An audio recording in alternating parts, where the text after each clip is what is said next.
Hello. How's everybody doing out there? YDBT Daily coming at you. Gotta get a little lower. I'm a little too tall for this. There we go. Maybe. How am I on camera? There we go. Okay. YDBT Daily coming at you. Today we're going to talk about why twin turbo systems, and I'm going to name them because it seems that On3 attracts, let's just say, people that don't have a lot of money, right? Let's not call them poor. Let's not call them peasants. Let's just call them people that don't have a lot of money, because what is the reason you buy an On3 twin turbo kit? What is the whole thought process as to why you buy an On3? Let's talk. I'm going to hone in on that one specifically. An On3 twin turbo kit. The price. You see an Armageddon kit, you're like, fuck that. You see a Hellion kit, you say, fuck that. You see Aldo kit, you're like, fuck that. And then you see a kit that's 2/3 of the price.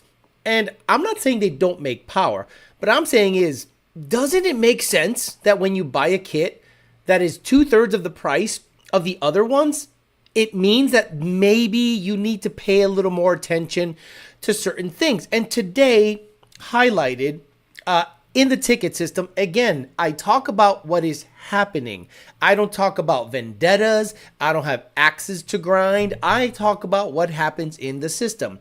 There have been so many people that simply bolt the kit on and they don't even bother to do any research when it comes to boost controller settings, boost controller plumbing, wastegate springs. And we'll talk about that specifically because I think this show is going to be one of those shows that will at least inform you on whichever turbo kit you happen to get, what to look out for. I am no turbo expert, so I'm going to lean on you guys. I'll ask some questions and then we'll have a nice conversation about buying turbo kits and being ignorant to how it works and not learning the boost controller stuff and plumbing, how it can blow your car up immediately. We'll talk about that and many more things, but not before Mr. Bill O'Reilly tells us to do it live. Okay. We'll do it live. Okay. We'll do it live. Fuck it. Do it live. I'll write it and we'll do it live. Fucking thing sucks. We're innovators. Oh, what is happening? Farley got stuck in there. PMAS, St. James PMAS Best cold air intakes, MAF sensors. Build your own cold air kits. Check them out. Nick James at PMAS, PMASMAF.com. Hashtag YDBT at checkout. You get a discount. If you want to get fat and potentially smell her lotion. Oh, step on that dough. Can you sit on that dough and the part that goes up your ass crack? Send me that. Oh my God, cookies. Oh my God, cookies. Edible dough and cookies for your diabetic pleasure. OhMyGodCookies.com. DNAP Performance, DNAPperformance.com. You're going to buy your injectors, injectors, twin turbo systems that I think you could just bolt on to make a bunch of power with. Whipple, Roush, Magnuson, anything. I mean, new parts. That is the online parts house of the show, DNAPperformance.com. Parts.com. You're going to get your crank pallets there. Use Mustang parts, use transmissions, use rear ends, wheels, tires, interior parts, odds and ends that you might need to finish your project. Parts.com. 2 Auto Solution. Rami's down on 2 Auto Solution. He is getting into the 24 and up game. We have tuned 24 F-150s. We have tuned 24 and up Dark Horse and GTs. Nice to see that he is literally on the cutting edge of Mustang stuff. And Belak. Belak Industries is Caleb backwards. His son is named Caleb and it's backwards. Belak is Caleb backwards. Belak is Caleb backwards. Check him out if you want to sell drugs and let everyone in the neighborhood know that you sell drugs, namely the cops. Richprince.com/YDBT. You're going to get yourself some merch there. YDBT hats, Emery hats, YDBT and Emery trucker hats, Dolo curved, YDBT and Emery flat, Shiesty when you want to, rob a dude. You know what the deal is. No face, no case.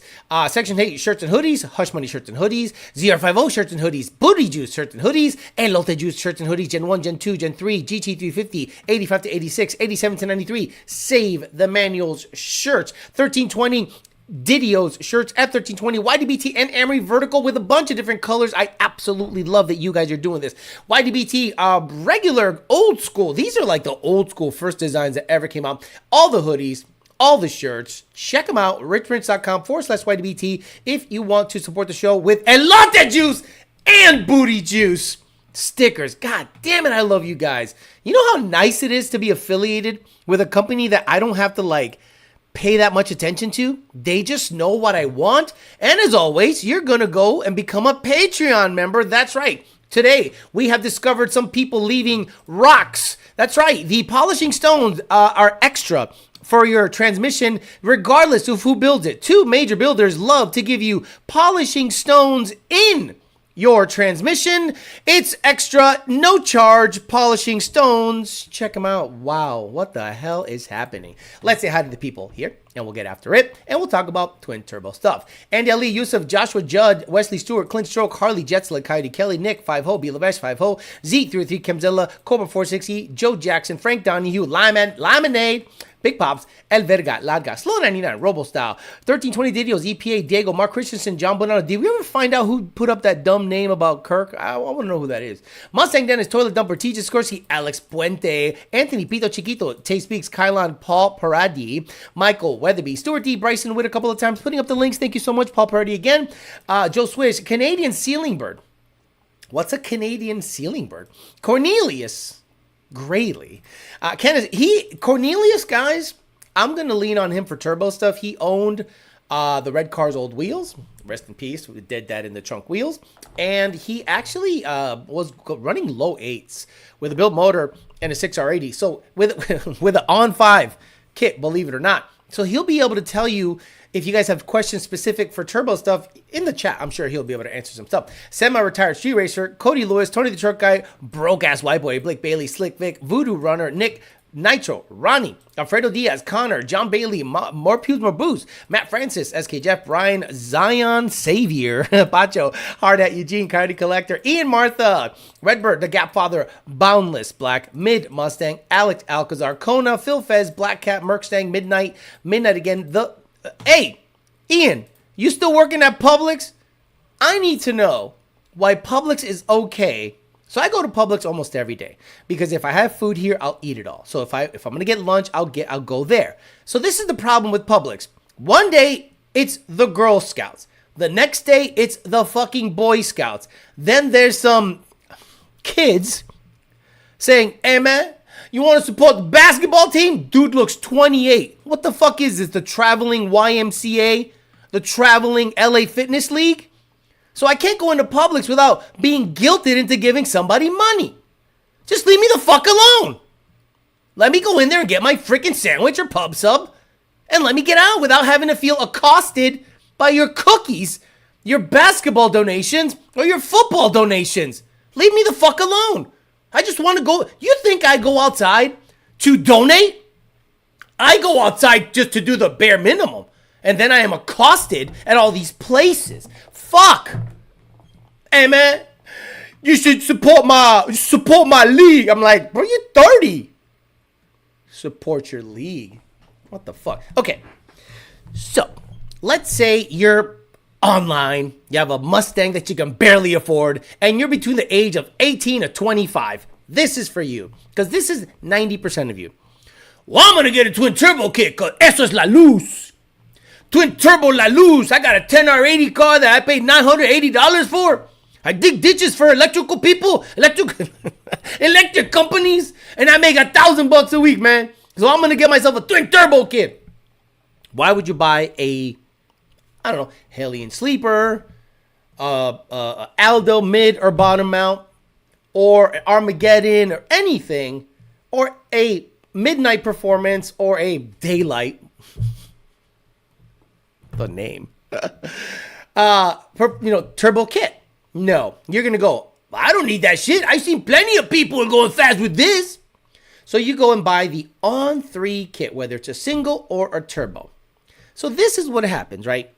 9 times out of 10, if you're going to go to anybody else but Lund, they will absolutely hack their way around a file. The modus operandi of most tuners is to tune it. Tune it, tuner. So you get FIC 1000s, twin turbo system, and it's off 40%. Most of your tuners are going to go, I'll just add 40% here. Meanwhile, it's idling at 1.2 air load. So I go, okay, no. Where is the O2? And the O2 is literally by the rear bumper. And I'm like, okay, why does On3? So why don't you Do you have a bung close to the turbo? And remember, these guys have installed this kit. So you know they've used chisels, hammers, pry bars. Ain't no way that went on the first time. So they're probably already like over the fact that they've had to put in 40 hours of labor to put in a $6,500 kit. They just want to gap fools tonight. So but the last thing they want to do is do more work on the kit. So they're like, and I understand it. So they're like, well, can't you just fucking tune it, man?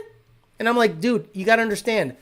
The MAF housing is this big and the signal is shit. So I'm sorry. Why don't you just listen to the tuner that knows the most about this based on just the sheer volume, Lund, and bring the O2 closer to the this or that or the, and now we start to have issues. But let's just say, for whatever reason, we have, helped you. Okay, it's idling within, it's wavy as hell, and it's idling within 6-7%. I'm like, fine, leave it there. I'm not going to shut off the fuel trims and just hammer it away like a cobra. Let it trim a little bit out. Cool. Now, the next step is crucial. The reason Lund Racing sends a limited file, if every single time you get your first tune file, it says LIM limited. That means it's RPM limited.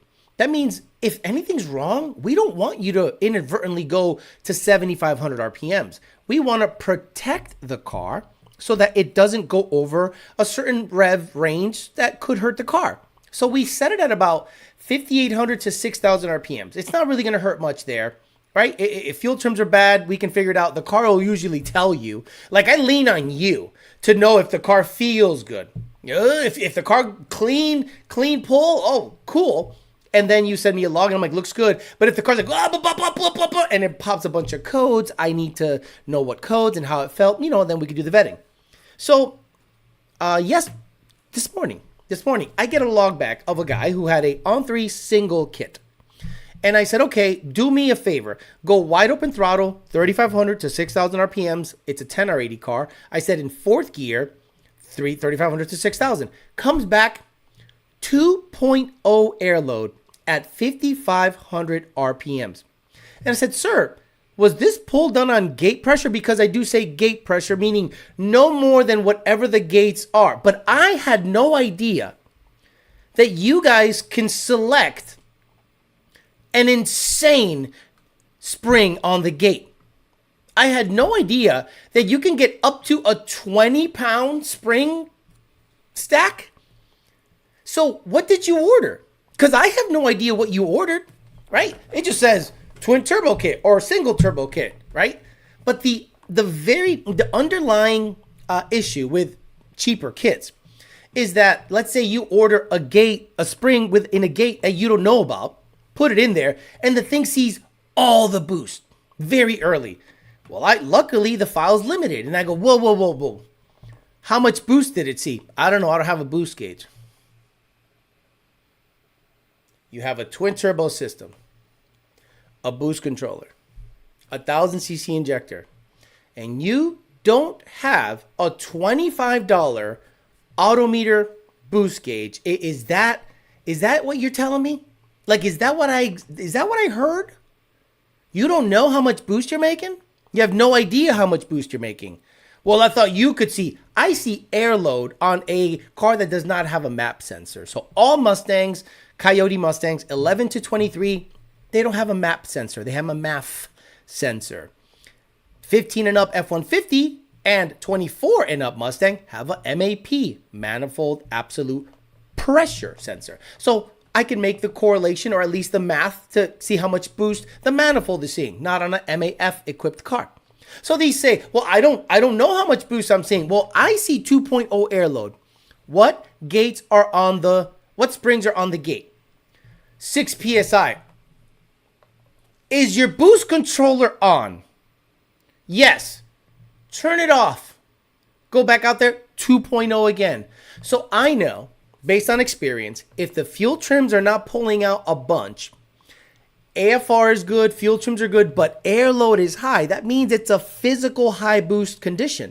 Now remember, 90% of the people that get this kit stay on a booster pump and pump gas. So please, on the chat, do me a favor. How much boost would you like to see on pump gasoline 93 octane twin turbo? Go. Knowing what you know on Coyote Mustang stuff, how much boost is the max you would like to see on pump 93 octane? Go. Because I want to see where the chat is at. And I want real answers. Because about the last thing I need is stupidity right now. I'm trying to help people because maybe they are experiencing this issue or they're about to experience this issue. So I try to tell you, on a blower application, I don't care what blower it is, whether it's an Odin, whether it's a Whipple, whether it's a Paxton, whether it's a Wish, whether it's a Pro Charger or a Vortec, 10 to 11 PSI is the most boost I ever want to see on a pump gas car. Now on a twin turbo car, I want to see about the same. No more than 10. Hell, 9 is kind of getting crazy. So 10 PSI, 10 PSI, 8 to 10, 8 to 10. Connor says 8, 10, 10, 10, 11, 10. Chuck, 30. See? Chuck trying to be the funny one. That's what happens when you get old. 10, 10, 10, 8 to 10, 8 to 10, 10, 8. There you go. This chat is on the money. This chat is on the money. So I didn't have to say it. A vast majority of people, if you're watching this show and you're a twin turbo guy and you're having issues, look at what these guys say. They say 8 to 10 PSI at most on 93 octane, full stop. If you don't know what springs are in the gate and you install it and go wide open throttle and damage occurs, there's only one person to blame. It is yourself. When you get a kit, regardless of the manufacturer, you need to know what you're ordering. And then after you ordered it, you have to verify that's what you ordered. Because the guys on Patreon didn't order polishing stones on their transmission and they got it.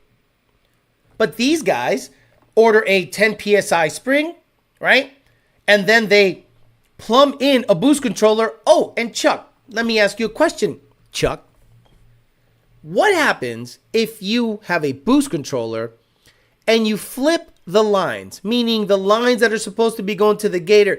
Basically, explain how you can cause an all the boost condition if you plumb the boost controller incorrectly. I'll wait for your reply. Make it nice and long as time allows, because I want a guy who installs these, verifies these, and works in an everyday fashion installing these to tell you what happens if you plumb stuff incorrectly on your boost controller. So when I told them to turn the boost controller off, that means, okay, now the pulsing is not happening. There is no manifold pressure going back to the gate, bringing it down, because if you have a 10-pound spring, you can triple that with manifold pressure. That is, I think, the rule of thumb. So theoretically, if you have a 10-pound spring, you should be able to generate via boost control and manifold pressure 30 PSI. If you have a 6-pound spring, 6 times 3, 3-pound spring, 3 times 3, you get what I'm saying. So it says here, if you plumb the boost controller wrong, Chuck says boost holding gates closed instead of opening. So if you flip them, you are actually pinning the gates shut. Pins the gates from opening, which will cause all the boost to happen. So, did you read the instructions correctly when you got your turbo kit? Yes or no? Did you plumb the thing correctly? Yes or no? Did you verify what gates, what spring pressure or spring rate is in your gate? Yes or no? If the answer to any of those three is no, you will have trouble. First of all, you bought a cheap kit and the O2 signal sucks, so we had to hack our way around that shit. Then we go wide open throttle and I see all the boost. And I had a guy last week tell me I blew my car up. I said, what do you mean we blew your car up? I sent you a base file. What does that mean? He was able to blow it up with a limited file to 6,000 RPMs and maybe 12 degrees of spark advance. Very neutered. So I limited your file to 6,000 RPMs, 12 degrees of spark advance, and you somehow managed to blow it up. What does that mean? That means it saw 20 pounds of boost, or 25 or 30. It saw every single pound of boost the kit can possibly generate. Literally welding the gate shut and just shoving all the boost in the engine because it was a limited file He couldn't keep his foot off the gas, and he ended up blowing it to Kingdom Come, and he was devastated. And I'm trying to talk this guy off the ledge. But at the same time, I'm going, well, what'd you think was going to happen? Did you verify the springs? Did you verify the plumbing? Did you verify the boost controller? All this stuff. Now, let's say it's all good, right? Let's say I verified the spring, Alex. I plumbed the boost controller properly. Yup. Did you learn how to manipulate the boost controller? So, when you install a twin turbo system,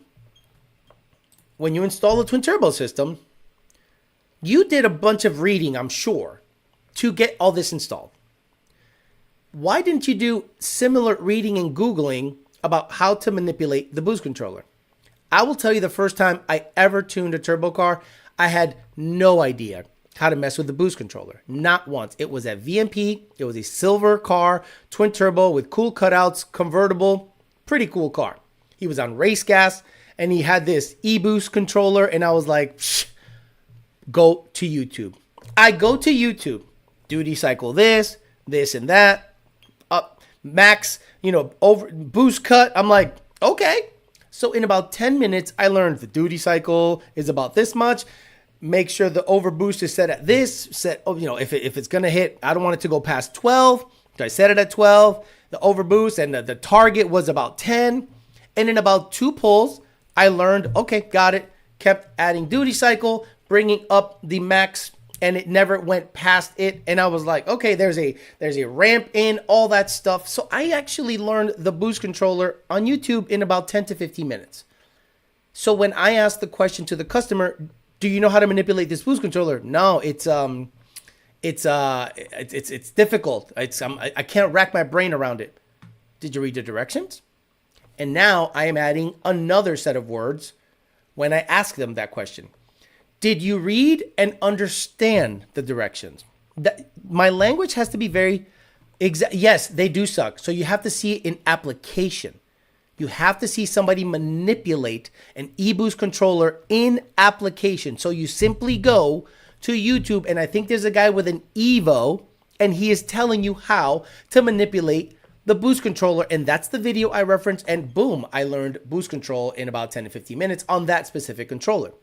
So when I send the Ghost Cam idle tune, I am now changing the way I word things. I say, read, understand, and agree to this disclaimer. So when I say, did you read, understand the boost controller instructions? And they're like, I'm going to be honest with you, no. And that's great. I prefer honesty, because then we can get somewhere. We can work with you.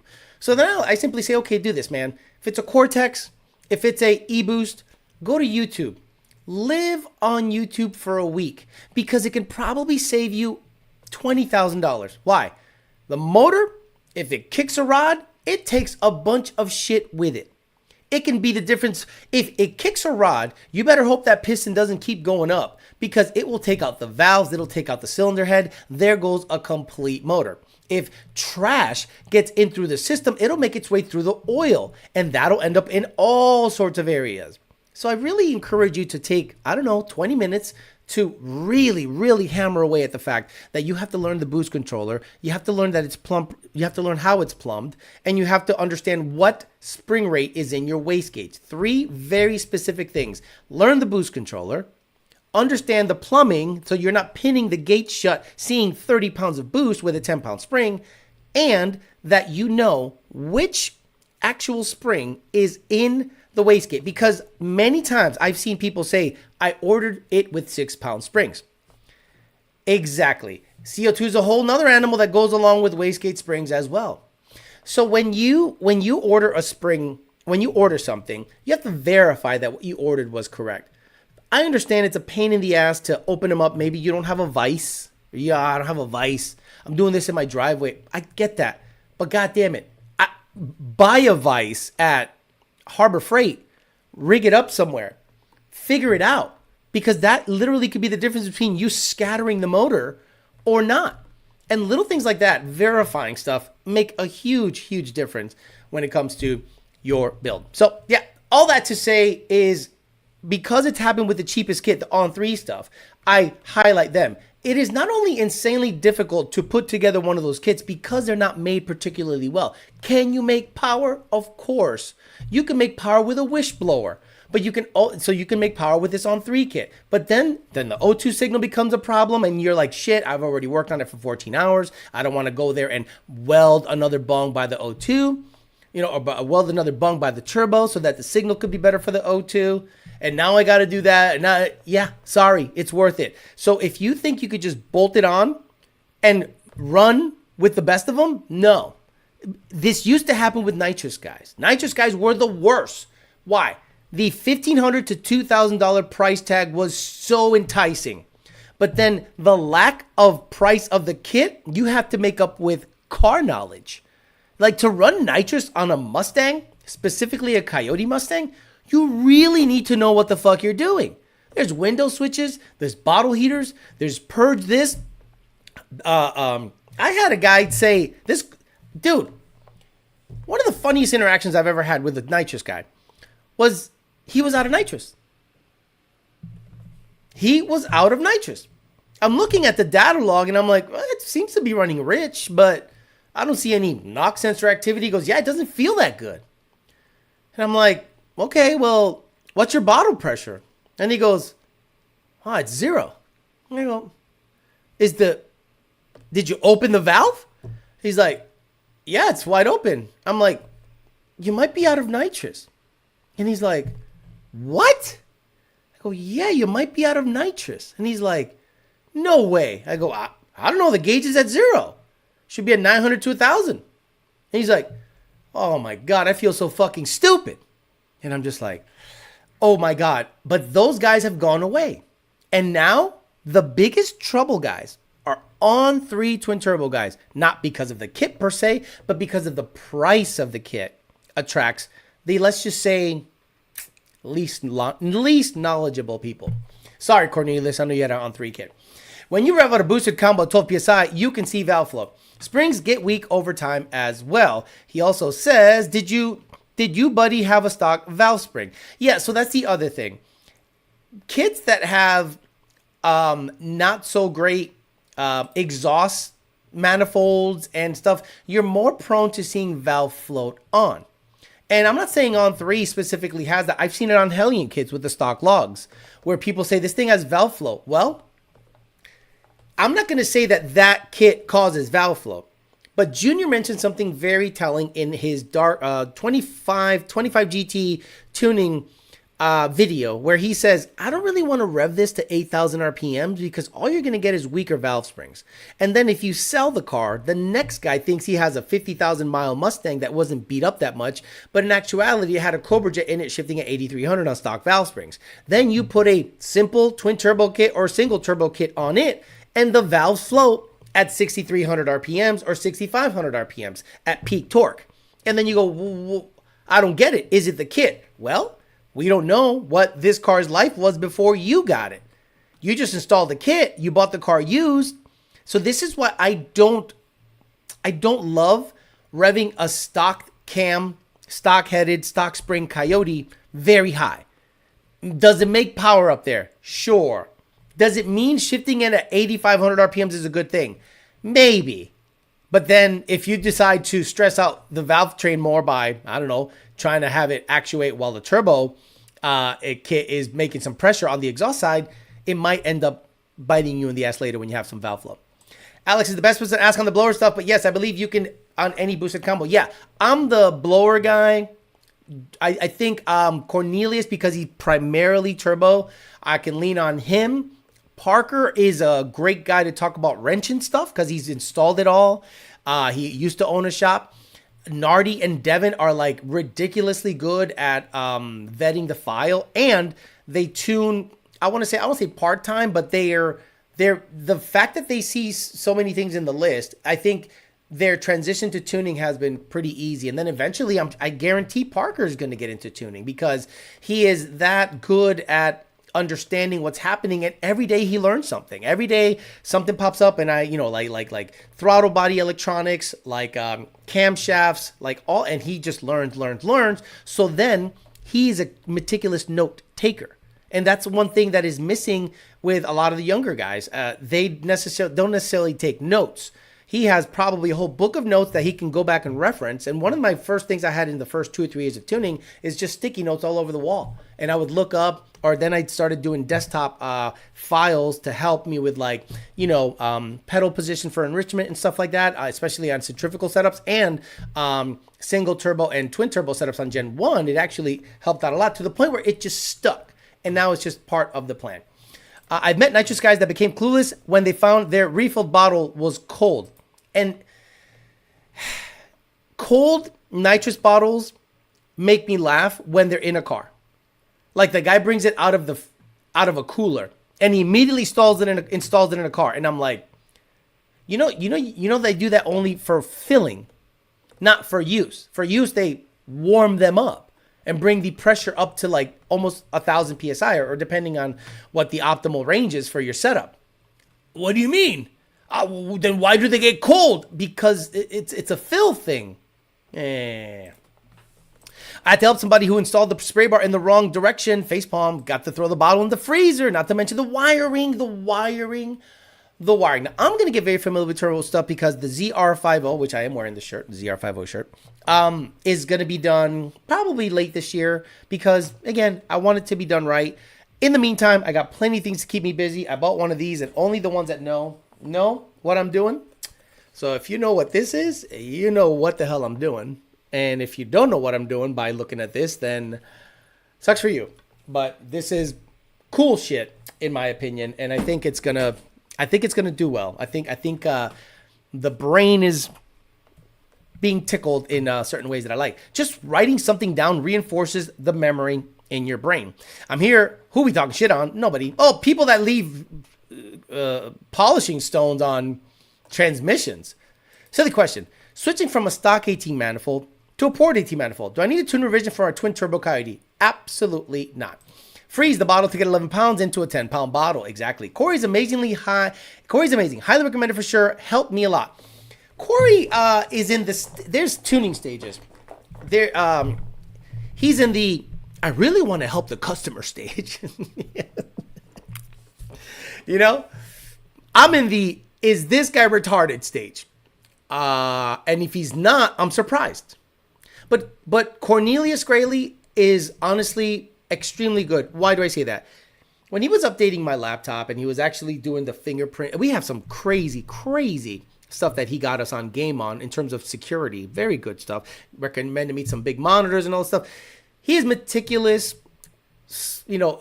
explains everything and he's an adult. He's over 40. So when men are around and have been around, they have a certain patience to them to properly explain things.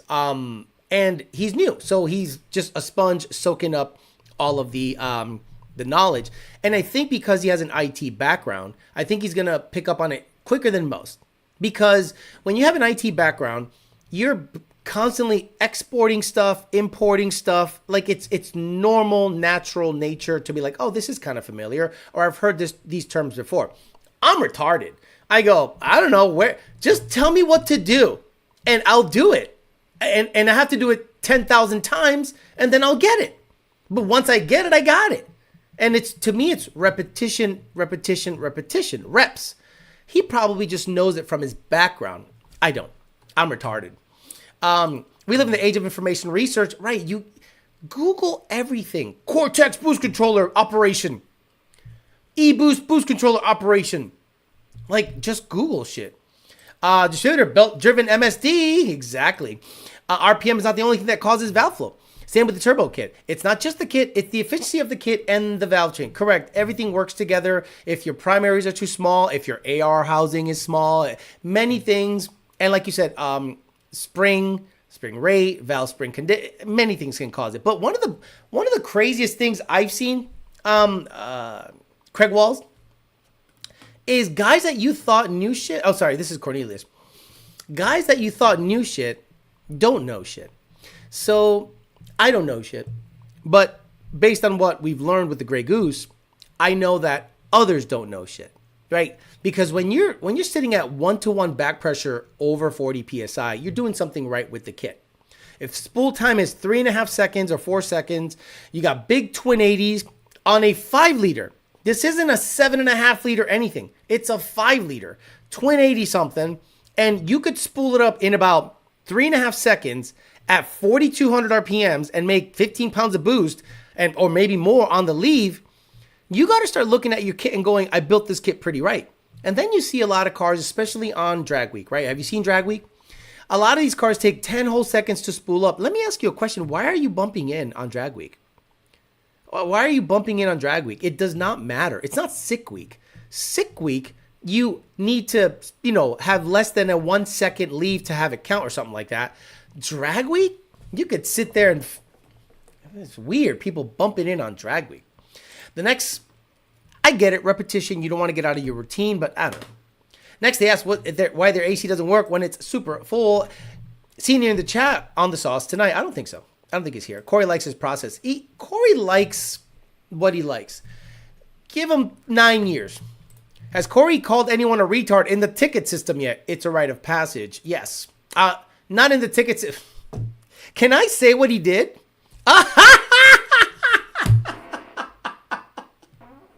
I guess I did say what. I think I did mention what he said. I forget. I mean, it might have been Carlos, or it might have been Carlos, or it might have been something else. But he called him Juan, and we lost it internally. Like,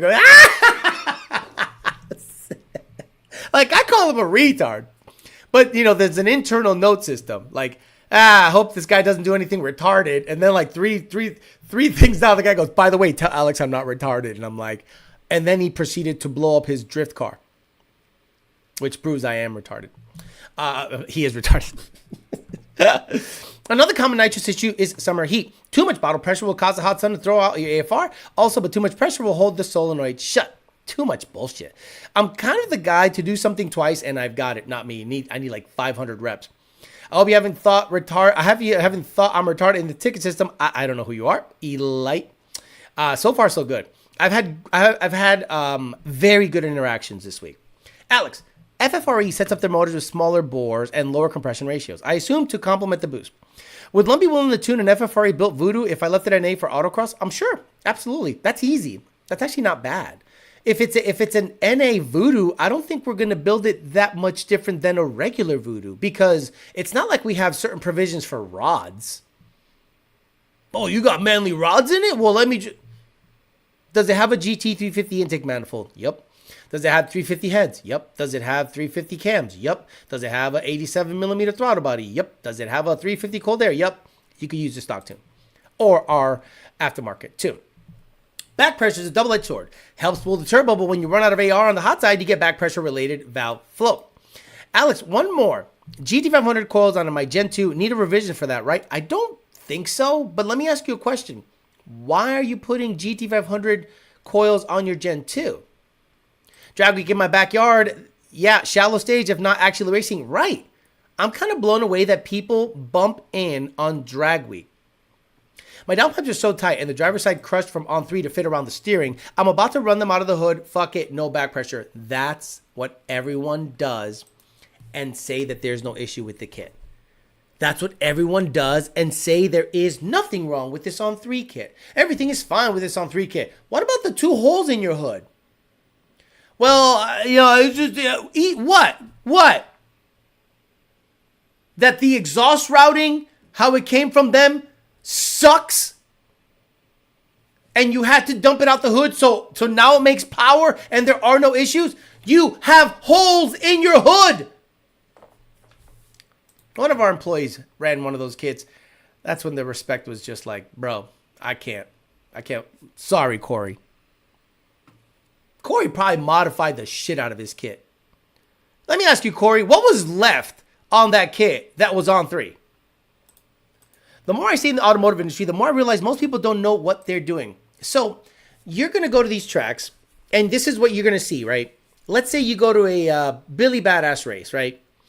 You're going to see guys that have limited setups because they have to be class specific. And if you really look at their exhaust setup, turbo stuff, let's say that guy has a Turbo Coyote. I guarantee you're going to see some wonky ass shit with their exhaust setups. Don't get me wrong, it's all pie cut, all pretty. But it's got pie cuts. What the fuck is your fascination with pie cuts? I don't think you're a badass welder. You can't mandrel bend shit. It has to be pie cut. You know that shit is played the fuck out. You know, every time I see pie cut, I'm just like over it. I'm like, oh my God. It's just nice, straight, smooth tubing everywhere. No, man, we got to pie cut it. And we got to weld it in such a way that it makes like violet marks on the piping. You stupid. So anyway, you're going to see locked cam Coyotes with wonky exhaust setups on their turbo shit. So now that you know that if you lock your cams on your Coyote, you are literally giving up the best feature of that engine. What do you think I think of it? By the way, let me ask you guys a question. And I might be talking out of my ass. Brett LaSala's car ran the quickest it's ever ran, right? Brett LaSala's car recently in the 8th ran 388, which is flying. Does the car have VCT?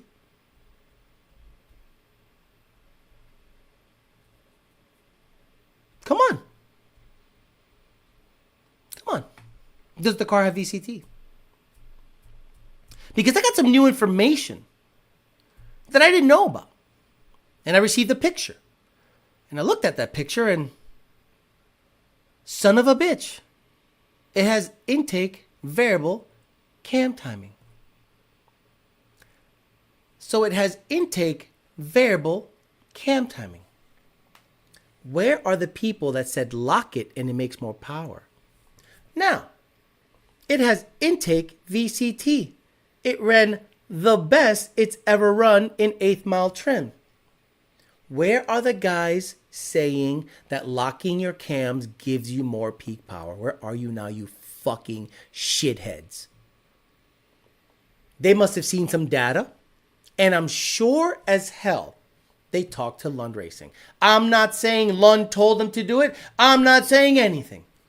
But if you have two engines, both FFRE, both on Motec, both are built similarly. One of them has VCT, the other one doesn't. And then all of a sudden the other one does. You could make the correlation that they saw an advantage in having VCT on the intake side, right? Because why would they handcuff themselves with VCT if it's bad?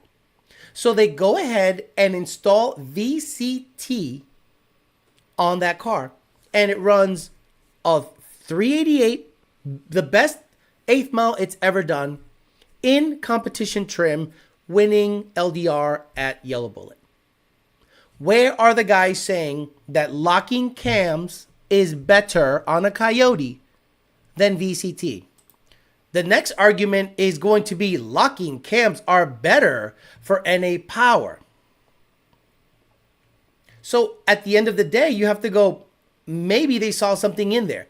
So I'd love to hear the people that talk all this shit about lock cam Coyote is better because I don't know, the Coyote guy right now, which is Brett, decided to go to intake because they must have seen a benefit to intake VCT. Kills the argument for locked cams. Literally kills the argument for locked cams. Dead, buried, it's over. Do you think that's why he's been going insanely faster and faster this year? Obviously, a bunch of different things are happening, but I'm sure that's helping with spool. Because one of the better things about the camshafts is you can advance them and retard them based on RPM and pedal position. And with Motec, I'm sure there's other variables. But imagine you can spool the car up faster. Well, that doesn't necessarily make performance better, but it makes your routine at the line less hectic. Oh my God, we have cut our spool time from 6.5 seconds to 4.5 seconds, 2 whole seconds to play with. So that means you could like really play with the guy. That means you could do, you could do cool shit. So I think they must have seen an advantage. They must have seen some kind of gain, and they installed intake VCT on Brett LaSala's car. So, engine builders, right? All you engine builders that build Coyotes for classes, it's time to learn VCT. It's time to make your car run on VCT. And if your tuner does not want you to go VCT, now what is holding you back? Because I'm sure people have moved the cams physically to get better spool up, right? How many engine builders are out there that actually listen to the show? Probably none. But none that'll admit it. How many of you saw a lack of spool up time happen and you took your locked cams and moved them to get a more desirable spool up time? Imagine you could do that at the touch of a button. I'm sorry, guys. I better start seeing intake. I better start seeing variable cam timing on these limited class Coyote motor setups, because you guys gotta learn. You are leaving so much on the table. It's not even funny.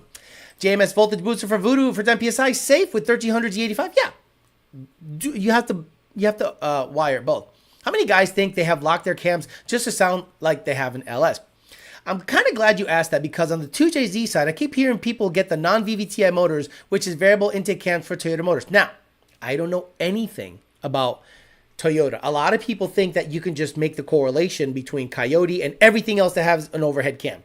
I think the closest one is the K series, right? But it's like, well, it's a Coyote dual overhead cam, same thing. Not necessarily. Like, I don't know anything about the intake cam design, the combustion chamber. I don't know anything about anything. So I can't give you anything about 2J, K series, anything. But I'll do my best to make correlations. And what we do here is speculate.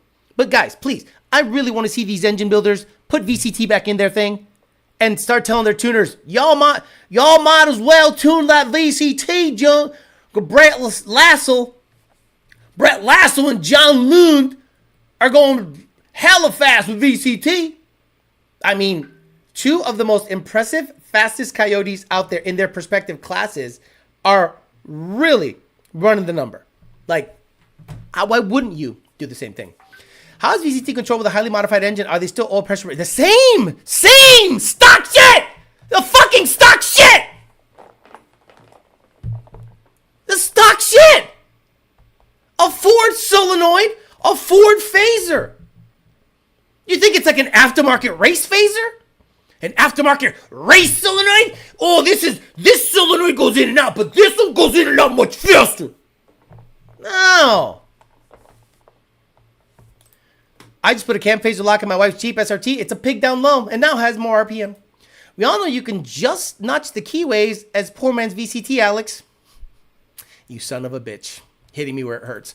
I was going to say the keyway. I love it.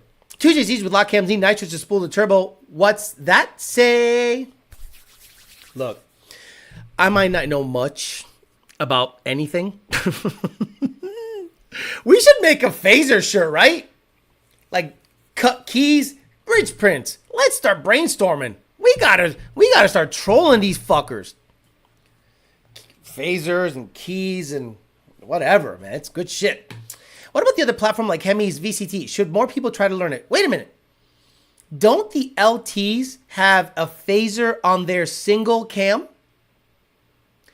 Don't LTs have variable cam timing? Not independent because it's one. But even the Godzilla. Yes, the Godzilla has a phaser, a tensioner, and a chain guide on a pushrod setup. Bro, dead keyway in the trunk, grinder, and GT500 don't mix. Dead dad in the trunk shirts, keyway, no cut keys or something like that. Come on. Good evening, Theo. What's good, Emery? Latest fuck. Just finished the football field. At the football field? Oh, watching your kid throw? No, man. I'm going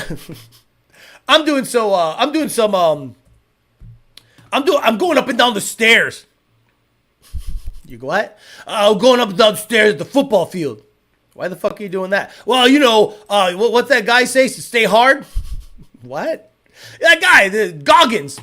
He told me to stay hard, so I'm staying hard. Fuck. Oh, gotta love it.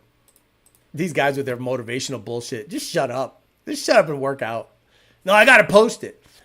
Ford Performance sells performance phasers. They say they're factory boss and Predator. Brett LaSalle, I want the GT500 key shirt. I got my twin turbo Gen 2 rolling. Take your time with turbo kits. Don't hack it up. It's just not hard. Yep, so does the Hemi. Yep, so the LT does, and the Hemi has variable cam timing. Chevy guys ditch VCT over their heads. As long as your engine builder doesn't use DeWalt, you're good. A lot of Nissans even use former VCT. Of course, the GTR has variable cam timing, and you can ghost cam a GTR. 40 U-League? 40 U-League.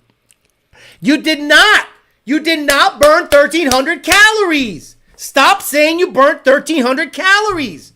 There's no fucking way you burnt 1,300 calories. Not on God's earth did you burn 1,300. That's what your watch said. My watch said that I walked my dog and I burned 200. Bullshit. Maybe 50. This watch is bullshit. Bullshit. 1,300 calories? My ass. 1,300 calories because your watch says so. And then you get an actual guy that analyzes your body. You burned 50. What? You burned 50. Oh, well, there goes that. Motherfucker said 1,300. I burned 5,000 calories. You burned 5,000 calories? Yeah. Dude, the Facebook group of Lund Racing is just like, it's just pee shit. These guys farting and pee shit. And Parker singing Salt and Pepper. You know, it's crazy. Man, we want to do tricks, so don't let them like a lot of touch shit be away. Oh, Parker just started going karaoke on us on the group chat. Here comes the math portion of the show again. Yeah, right. Fuck all that. A loaf of bread holding a grinder over a keyway. Oh my God. Oh wow. I didn't even do that. Holy shit. So I have been running on the Wi-Fi, guys. Holy shit, not the Billy Badass shit. I'm sorry. God damn it. I've been running on the Wi-Fi. It told me that no. Come on back. Let's go. Let's get the good shit back. 1,300 calories. Wild. David Goggins makes content for dudes who moan when they wipe their ass. Don't trust the watch. 1,300 calories. You are smoking crack. Even some of the later LS engines had VCT. 1,300 calories burned in a couple hours of straight high-intensity cardio at least. I can't keep weight on my goal. Was 185. I'm 170. Oh, you have that. Oh, you know, I can eat whatever I want, and I never gain weight. Fuck you. I look at a carrot cake, and I'm the fattest fuck. Like reading your Dash 60-0 timer. Parker must have nanobots in his bloodstream. Deadlifting and squatting heavy would still be hard as fuck to burn 1,000 calories. You're not burning 1,000 calories. When you get on a, the bikes, the spin bikes and stuff like that, and the treadmills, they were made for old women. They were made for old women because they're like, I burned 250 calories in 10 minutes. No, you didn't. The fuck you did. Why? Because your watch said so? No, sorry. I still need to be accepted in the Facebook group. I wasn't inverted. My cams were locked. I ran over 100 plays, every fucking snap, both sides of the ball. They were short players, got my ass kicked. I stopped playing adult sports. There is no upside to adult sports. 1,300, but you have to stay hard. Exactly. 2 hours, 9 minutes, 150 BPM average LOL. That just means you have a weak ass heart. You know, your heart's working too hard, bro. That's it. You just have bad cardio. That's all it means. 150. that means you might have a heart attack. Didn't you have a heart attack? Didn't you literally have a heart attack, Parker? Well, the last thing I'd be doing if I had a heart attack or a stroke is really stressing out my heart. What the hell, Parker? Are you in the 40U leagues? Parker, hit now 50 sets of divorce and take the kids. These are 14-year-old kids. Now I feel bad for sending the candy. It's okay. I'm having a hard time. Hey, yo. That candy is fucking me up, but I'm maintaining my weight. I'm trying to practice discipline, and it's good to have the candy there because You have to stay disciplined. Stay hard. But Alex, who's going to carry the boats? What the fuck are you talking about? Alex had Wi-Fi cables hooked up backwards on the boost controller. Right. So I think back on the Turbo Talk, it's just enticing because it's cheap. That's it. Alarm bell should go off. So let me ask you. This is a bad example because Harbor Freight does have some good stuff. Like their impact sockets are undefeated. Like I've never broken an impact socket from Harbor Freight. Have I bent pry bars? Oh yeah. Have the vices wrapped themselves around the part I was tightening? Absolutely. But the welder? I welded the cross member onto the Fox body. Actually, I was removing the welds that were for the mid plate for the Fairmont. Oh my God. It was like, I was happy because, damn, that shit penetrated like a motherfucker. You know, like it was really good. But not every part that is cheap is necessarily bad. But I'm sorry. I have just seen too much in the system to, again, I'll tune it. I'm going to tune it. I'm going to tune it. I'm not going to not tune it. I'm not going to say, nah, on 3, fuck them. Regardless of what their owner and his wife say. At the end of the day, I'm going to say, you see all the issues I'm having? Meanwhile, 3 Whipple kits, 5 Wish blowers, 4 Paxton kits, 2 Aldo kits, an Armageddon kit, and a Hellion kit were tuned in the same day. Done, finished, out the door. I'm still asking you to put an O2 sensor closer to the turbo on this kit. While those guys are enjoying their cars, enjoying their late summer, early fall activities. So, again, if you are okay with a bunch of work, a bunch of fab work, and eventually potentially having to dump your exhaust out the hood, sure, get on 3 stuff. It'll make power. But if you want quality stuff, Aldo kit up there, Hellion kit up there. Armageddon, I'm not 100%. I mention them because I see them in passing, but I don't know that their kits are badass. I don't even know if they make kits anymore. Adult Sports is a torn ACL waiting to happen. Correct. Just received the YDBT shirts. Shit's nice. Says Ender. Funes or Funes. Your organs eat 1,000 calories through the day to work, but burning 15,000? No way. He meant 1,500.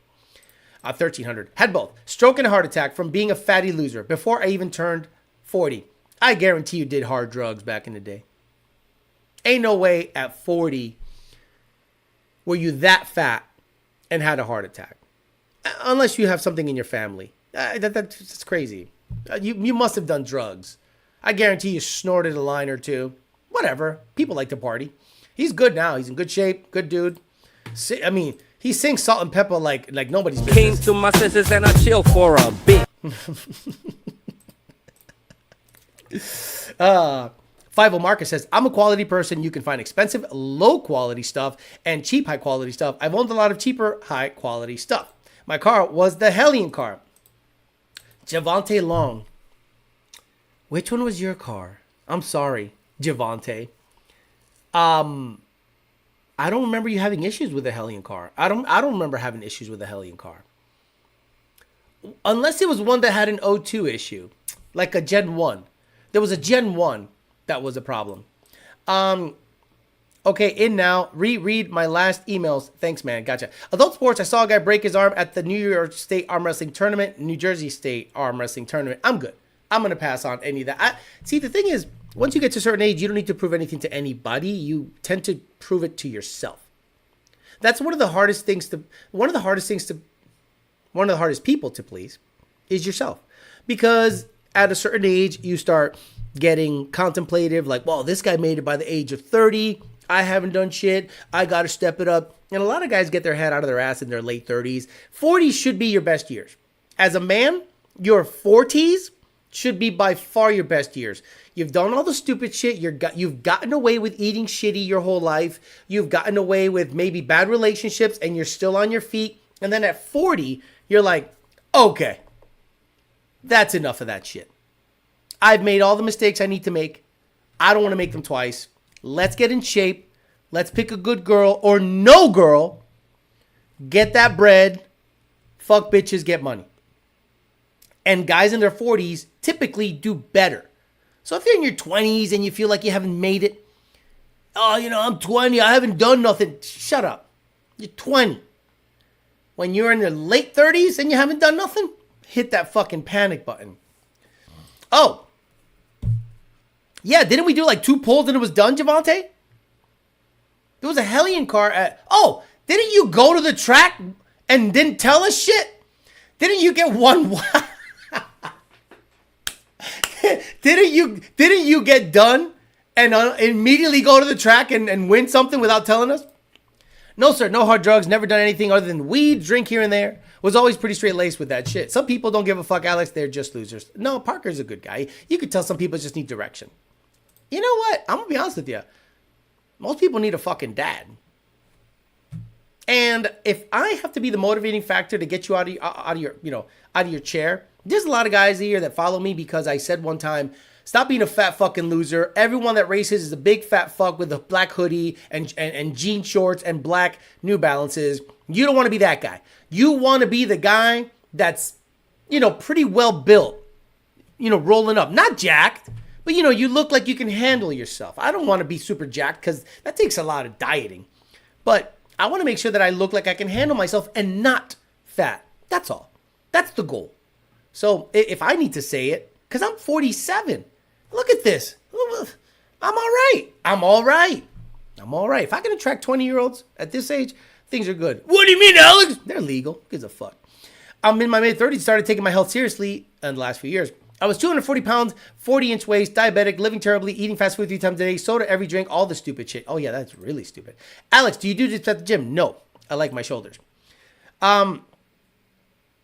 Playboy. Why do people lock in when they had their opportunity and lost it? I'll be lucky to have a house by 40 in this economy. Have you ever tuned True Street kit with the Cook's headers and twin turbos? Never heard of True Street at all? All I care about is MAF housing, injector, IMRC configuration. There is a turbo file we have. The turbo file has all the goodies baked in. All I need to know is your MAF housing size, your injector, and your manifold configuration, locked or unlocked, and fuel. I'm folding clothes on my 4th whiskey, neat, but vacation starts tomorrow. You're probably Mexican, so that's normal. I married and owned a construction company at 22. Get out of here. I cycled 100 miles and I don't care.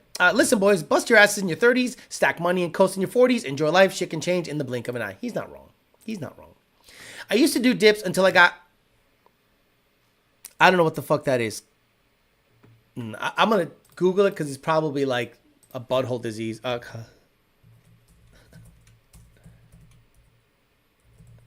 There it is. I just kept typing words until it came out. What is costochondritis? Inflammation of cartilage in your rib cage, causing your chest pain that often mimics heart attack symptoms. But it's a benign condition. Symptoms include sharp localized pain worsened by deep breaths and movement. And it often resolves itself on I don't do dips. You want to know my routine? I'll give you my routine, which I recently changed. I'll give you a quick outline of my routine. I have changed it now to doing complete. Okay, I have a chest day now. I used to do push pull. So chest and triceps on the same day, then back and biceps on the same day, then legs. And I hit a plateau. And I went, no, it's not growing. I'm not getting stronger. So I then did a complete chest day. That means flat, incline, flies, cable, like different incline dumbbell press. So like 6 movements on chest day that are, chest specific. Flat, incline dumbbell, flies, cable, up and down. And then you got about 5 to 6 movements. That takes an hour. Okay. Next day, complete back. All the shit. Rows, pull downs, pull ups, extensions. 5 to 6 movements should take about an hour. You should be gassed. Your lats should be on fire. You should be done. The next day, I do a complete arm day because I did a little bit of tricep on chest day and a little bit of bicep on back day. So then I finish it off.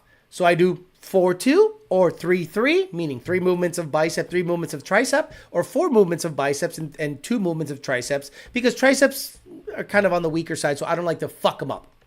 Then I do a whole leg day, meaning the quad dominant, hamstring, extensions, curls, calves, lunges, single leg with weight, and it's about 5 to 6 movements. You should be stumbling out of the gym. Take a day off, repeat. Highest bench max is three plates. 3 plates so far. 3 plates for 3, and I have video of it, so you guys don't think I didn't. 3 plates for 3 is good. True Street has a truck drag week next week, running low 9. Seems incredible.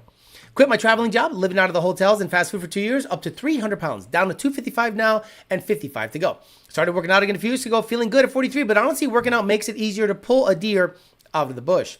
Quilty and working on it? Okay. Had the heart attack the weekend after my father died. Stress related for sure. Yeah, I'm telling you, it'll do it. Guilty. Fat finger, says LMFAO. Damn, 47, that's old. Look, I like the fact that I am older than most in this hobby now, because when I show them what I can do, and I'm a retard. And if I can get in shape, build a bunch of fast cars, learn things along the way, there is no excuse why y'all motherfuckers can't do that. Cams need the bypass. Okay, what the hell? I thought this was farting a cookie show. Did you saying when you have pulley down the TVS, you might need a low pressure bypass valve? No. Only if you are intending to run locked cams or a ghost cammed idle tune, but I am not going to give you a ghost cammed idle tune. I repeat, I'm not going to give you ghost cammed idle tune if you have a Whipple or a TVS, because you're going to complain. You're going to complain once the bypass stays shut and IATs go through the roof and drivability shit happens. I'm not going to sit there and try to explain to you what's happening. But if you happen to find a low vacuum bypass, the Ghost Cam idle tune might work on your Gen 2 and Gen 3, not Gen 1. Alice, are you getting close to getting the white card of the track? Looking forward to seeing that bad bitch run. Yeah. So the Lunds are going to be doing a rental either this week or late next week. I need to get the shocks, sway bar end links, and wheel bearings on the Cadillac done. They're pretty worn. So I need 2 new front tires. One of the belts shifted on the tire and it's all fucked up. So I got to get 2 tires. That's $800. Magnetic ride shocks. That's whatever they are. They're like $2,000. End links and wheel bearings and brakes, because I'm there. So I need to spend like $4,000 pretty soon on that sucker. Oh, shut up, Playboy. Shut up. Stop get off that fucking Crypt Keeper's dick. Fucking clown show over there. All y'all fucking clowns. I busted ass and became a senior master Ford tech at 25, and I paid off a house and a GT500 now, and I'm just saving money. Damn. Alice, construction roofing owner, married as well, 25 to 30th of August, rains bringing in money. Oh, gotcha. August rains bringing in money. Is there a calf day in there? Legs. That's part of your leg last time I checked. Sup, Alice? Probably ridiculous. You may have answered this already, but what are your thoughts on AI tuning? Not that I'm interested, but do you think it could get legit in the future? Just curious. Okay, we can talk about AI tuning. Okay, so let's talk about AI tuning and how fucking retarded it is. So if I tell the AI, make tables for Spark Advance on a naturally aspirated Coyote with a Boss intake, a JLT 110 millimeter MAF, an LU 47 injector on E85, 373 gears, 730 revs per mile, long tubes with cats, go. Do you think it'll spit out a file I can just input? Or will it download War and Peace telling you how to do it? What do you think is going to happen? It's going to go, well, theoretically, the Coyote has 100% volumetric and blah, blah, blah, and blah, blah, blah, blah, blah, blah, blah, blah. And you should set up the Spark table in such a way that you can reach. It's just going to talk to you. And then you have to make the changes it suggests. So if I was to say export a SCT file for this car, it has no way of exporting that. Export in HP Tuner's format, that it has no way of doing that. It's gonna tell you how to do it. So now let's say you tell the AI, here you go, and the AI somehow spits out a file. And then a misfire code comes up. Whoop! Hey, AI, I have a misfire code on cylinders 1, 3, and 5. You tuned it. How can I fix that? It's going to say, well, look at the combustion event. So basically, you as a tuner have to diagnose it. You have to go, well, let me pull the plugs. Because the AI's not pulling the fucking plugs. So now you got to pull the plugs. And you, as a human, have to determine, oh, this thing's getting too much fuel. The spark plug ceramic is cracked. Or it's not getting any spark. Or what? Now the AI can't do shit. The AI is a language, mostly a language model. It does code certain things for like websites and stuff. But if you ask it to export a file so that you can just let it tune on its own, it's going to tell you what to do and you have to input that shit anyway. And then when it does a data log okay, so now a data log happens. Can you then just upload the data log on the AI? It looks at the data log, makes the correlation with the calibration it made, and then make adjustments based off of that? No. So these people that say the AI tuned your car, no, it doesn't. It makes suggestions. And how does it make suggestions? It scours the internet for suggestions. So it's a highly advanced Google. Highly advanced Google. It references from 500 different pages. And then it goes, based on what I see, you should probably have about 30 degrees of spark advance on E85 on a car that has a Boss Intake JLT, 80% ethanol, LU47 injectors, 373s. So then you go, so where do I do that? What tables do I use to achieve that? Because there's many different ways to skin a cat. Do you put it in the, what do you do for the, which table do I get? But can you using HDFX, which tables should be the dominant tables for this? And what's the best cam position for fuel economy? What's the best cam position for drivability? It's not going to know. It's going to reference fuel, spark, not cam position, best FE, best drive, watt lambda. I'm not going to do any of that shit. Stop it. Stop it. New to your channel. What is the acronym YDBT? If you don't know what YDBT is, it's YOLO douchebag tuning. Sounds like talk to text with extra steps, and you still need to know how. AI said my old 2.9 Whipple would make 1,000 horsepower and 15 PSI. My GT500, wrong. Yes, because I like modular engines. I already have Whipple truck. Okay. AI tuning an ECU can be the same as AI tuning your car. You still have to do the work. Right. It's a person knowing what they're doing, telling you what to do. That's all. A guy, okay. Dude, my father, not the smartest guy on the planet, but listen to this. And this might make sense to some of you. Maybe some of you think it's totally stupid. In text, tell someone how to tie their shoe. Using text only, tell somebody how to tie their fucking shoe. And you're going to go, take the both ends, cross them, put one under the, that, and then take this and then go. And then there's different ways, right? So by the time the person reading how to tie your shoe without pictures, you're going to go, I don't know what this guy's telling me. Unless there's an illustration of what you should do. Right? So does the AI do that?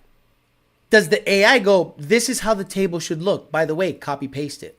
I have set up an Excel spreadsheet with a RPM axis and a load axis and a, progressive spark table based on load and RPM. Copy paste this into your thing. Nope. No, exactly. So in text, tell somebody how to tie their shoe. So the AI is going to do the same in text when it comes to tuning.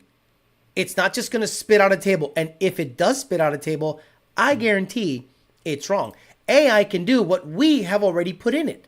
It hasn't advanced enough to think on its own or enough to give you the sauce. Skynet tuning cars will be crazy. Cars already kill enough people. Fuck. There's another Mike M in here. Sebas Benetes? Okay. What's up, Alex? I got a gentleman with a Boss Manifold, LU47 JLT cold air intake Babbitt on the 85 with nitrous. Ugh. Got the switch and bottler warmer. What about the air intaker? Warmer and purge all of it. What's your honest opinion on the safest, biggest shot? Safest, biggest shot, 175. There is just... Okay, let's talk about that. We got time. Where do you have your solenoid mounted, Sebas Benetes? Did you mean Did you misspell Benitez? Sebas, where do you have your nitrous and fuel solenoid mounted? The AI will need to show a video of how to do shit as well. Why he deleted the rebrand comment? Come on, take that roast session. I don't know what he's talking about. AI wouldn't know the taurine tune. It kills people. All AI does is cut down time and summarize everything that your Google search pulls up. Let's go. X.com. Let's go to what is the taurine tune? Grok. Grok. What is the taurine tune? Let's go, Grok. Let's see what this super advanced billion-dollar AI knows about the taurine tune. Let's expert mode. Okay, let's go. Investigating the request. What is the taurine tune? Seems unusual. Nah, motherfucker. You know what the taurine tune is. Kills people. I stopped selling it. It killed this guy named Nick. Went off a ramp. Motherfucker died. By the way, did you know there's a documentary about that specific event? It's fascinating. Holy shit, this thing's gonna take forever. Could you imagine this thing trying to tell you how to tie a shoe? Let me go to another one. Let me go to x.com. X.com. Let me see. If I did not have breakfast, how would I have felt? Okay.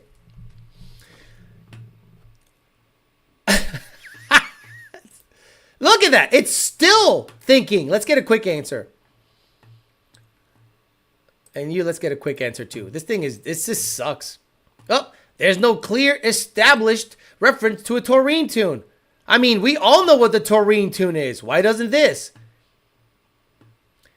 If you skip breakfast, you might have felt hungry, low on energy, or a bit sluggish. Hey, okay. Well, you know what? You're okay. You get a pass on that one, Grok. But on the taurine tune, how dare you not know what the taurine tune is? Holy shit. So where's Sebas? Sebas. It's bolted onto my fuel rails. Man, but it's a wet shot. Both solenoids go into my throttle plate. So you have a throttle plate and you have a 200 shot going through things that are mounted on your fuel rail. Guys, what's going to happen when he activates the nitrous when he has his solenoids mounted to the fuel rail go? Think about what happens, what a coyote does when there's something on the rail and it goes...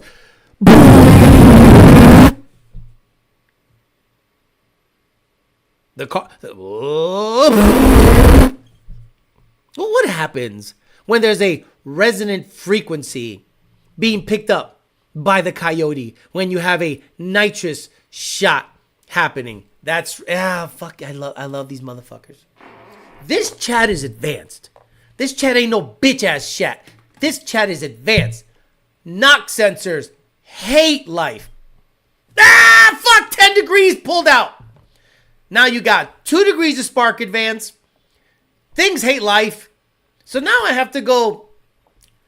I got to turn them bitches off, don't I? So now I am leaning 100% on your knowledge of engines to make sure those plugs don't burn down, right? Or desensitize them so much because this thing is buzzing like a motherfucker so that your knock sensors don't pull so much spark advance, so at least sees 18, 19, or 20, 22 tops. And then you're going to go, man, it doesn't feel that good on nitrous. I'm telling you, I hate nitrous for this reason. Not because it's bad. It's because the Coyote isn't necessarily the best engine to fuck with nitrous on. And the end user has to be so knowledgeable about nitrous that I should be able to shut off all of the protections and the car live a long, happy life if you pay attention to the combustion event, pull the plugs after every run, and actually look at the data logs yourself. Sorry. Aren't you supposed to mix the nitrous and gas? Just asked AI how much power should a Gen 1 full bolt-on made. It said 450 horsepower. It's not wrong. That's not wrong. Well, no, I mean, I've had some make 500. But again, our cam's a bolt-on. I was on the Minoxide website. I'm sorry, Minoxide Instagram page. And the owner of Vengeance Racing, and again, I'm not saying he was, it might have been clipped weird, so I'm going to give him a lot of room. But he's like, well, if you bring in a car with minor bolt-ons, it'll make 850 no problem, like a camshaft.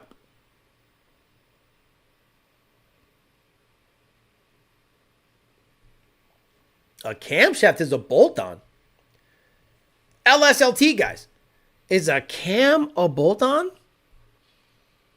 Well, you bolt it on, Alex. You also bolt on a supercharger. You also bolt on turbos. You also bolt on a nitrous kit. And wired in. Crazy. Not pull timing Sasso. No mixed nitrous and gas. Nitrous is going to stay cold. Vapor to work right. These stupid knock things go off. That's why I said the solenoid better be mounted by the firewall earlier. Exactly. And I got 6510 NGK. What gap would you recommend to running? Bro, man, the spelling. And I got 6510 NGK. What gap would you recommend running? I recommend 30.030. Bye-bye piston rings. Leave the nitrous fast and furious. Coyotes are like Honda. Small displacement, high revving. They like boost. Muscle Import says the AI picture looks freaky. With the insane aftermarket products that the Coyote and their heads, there is no reason to got nitrous.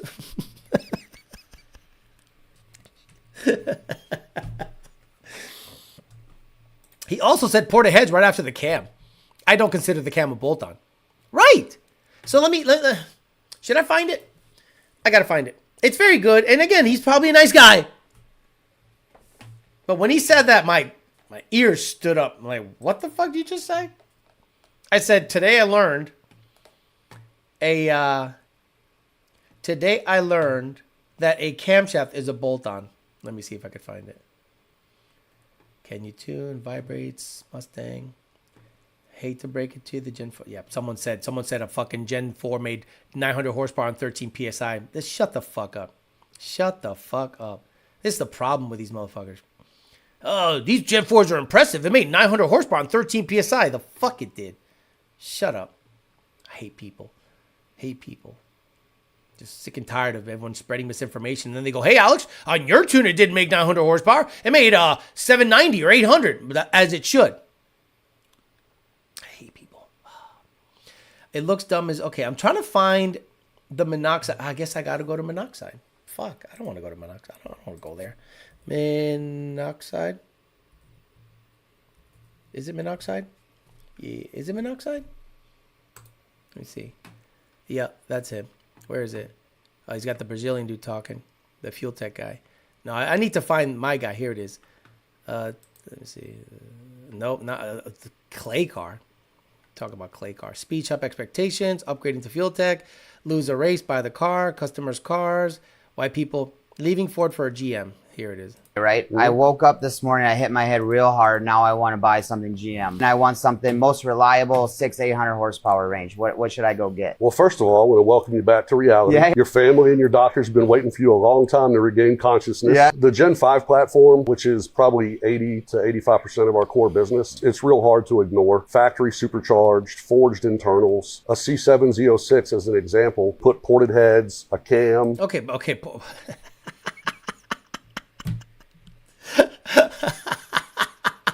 Change the air pump.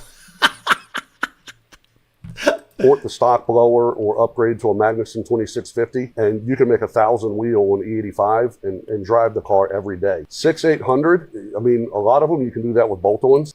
A lot of them, you can do that with bolt-ons. So he's either from Maryland or Jersey. You don't have to go into the engine. ATI balancer, set of nice long tube headers, aggressively ported blower, good cold air, key calibration, put a camshaft in it. You don't have to go into the motor until you have to go into the motor. So what part of the motor is the camshaft located in that you don't? Again, love ya. Probably a nice guy. Maybe it was clipped wrong. I don't know. But when he said, well, 6-800, that's easy. Blower heads, cam, E85, cold air, fuel system. Fuck. So change the whole car. Got it. Yeah, there's a reason the Chevy shit died. Gonna have monoxide recommend videos forever? No, we're good. I literally hit like unfollow just to make sure. All you have to do is change everything. It'll make power. What's up, man? You want to change from Ford to Chevy? Yeah, man. What should I do? It's real easy, man. These things can make it easy power. Just got to change the cam, the heads, ported blower, ported ass, ported headers, ported. Ported heads are bolt-ons. Ported heads are bolt-ons?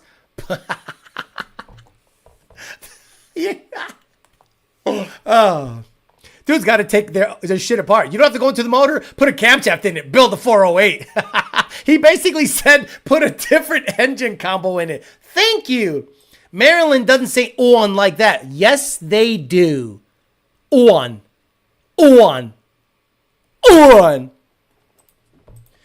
Change the engine, change the trans, easy stuff. Throw away the body, use a kick guard chassis, super easy stuff. Clip that, please. Reason I dumped the LT platform is I want 650 horsepower 93. Need a cam. Sorry. What this guy really means is video flashbacks, right? Well, guys, welcome back to reality. So look, 90% of our business is awesome Gen 5 platform. Real easy to make power. All you gotta do is put on a Magnuson blower, port the heads, put a camshaft, D85, ID1000, fuel system, and you'll make easy 800 horsepower. Not to mention adding port injection on top of the DI or meth. I don't think he's a bad guy. I just think that the LSLT logic fails me the moment you got to open the motor. See, the biggest argument Coyote and LSLT guys have is this. Which motor is better? Not which motor is better to build. There's a big difference. Which motor is better? The Coyote. Why? Because you don't have to build it. You put boost, name your boost. Fuel, meaning E85 and a lot of it, and 1,000. No one said what's the best motor to build. But now even that's up in the air. So when we say what's the best motor, we think in factory form. 6-800 just to get just be a pulley. It's dumb. Don't forget math. 650 wheel horsepower package, $10,000. Could you imagine? Hey, I want 650 wheel. That'll be $10,000. What? Yeah, we got to send your engine out to Texas Speed. Glad I could make the stream, says Aliza. I don't know who that is. Aggressively ported, he said. Aggressively ported. Crank and blower pulleys for GT500 count as bolt-ons. Yeah. Is nitrous considered a bolt-on? Play the video of the three brothers saying earn, Aaron, or whatever the word is. Aaron, earn, and iron, earn. No. Those guys are from Maryland. I fucked it all up. Those guys are from Maryland. The other guys say on. Hold on. On.